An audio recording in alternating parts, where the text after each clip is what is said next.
দক্ষিণ ভারতের কর্ণাটকে এক রহস্যময় গ্রাম কোক্কেরেবেল্লুর।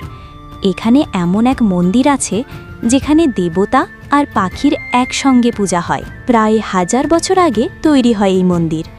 কথিত আছে তখন থেকেই পাখিরা প্রতি বছর আসে মন্দির চত্বরে বাসা বাঁধতে। তাদের বলে দেবতার দূত।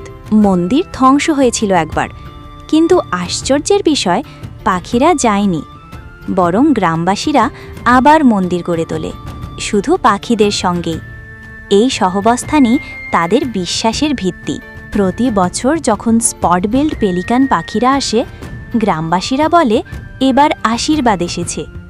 তাদের যাওয়াকে মনে করা হয় দুঃসময়ের পূর্বাভাস।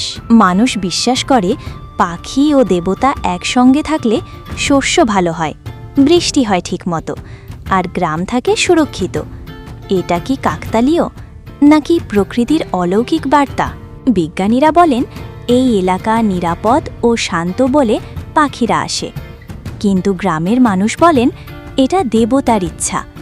তারা পাখিদের খাওয়ায়, রক্ষা করে আর পূজা দেয়, একেবারে দেবতার মতো। এই মন্দির একমাত্র জায়গা যেখানে প্রকৃতি, প্রাণী আর পূজা একসঙ্গে মিশে গেছে। এখানে ঈশ্বর কেবল মূর্তি নয়, এক ডানাওয়ালা অতিথি।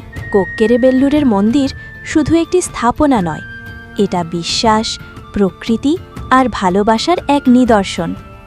এই যুগেও যখন মানুষ প্রকৃতি থেকে দূরে চলে যাচ্ছে, এই মন্দির শেখায় প্রকৃতির সঙ্গে মিলেই ঈশ্বরের আসল রূপ।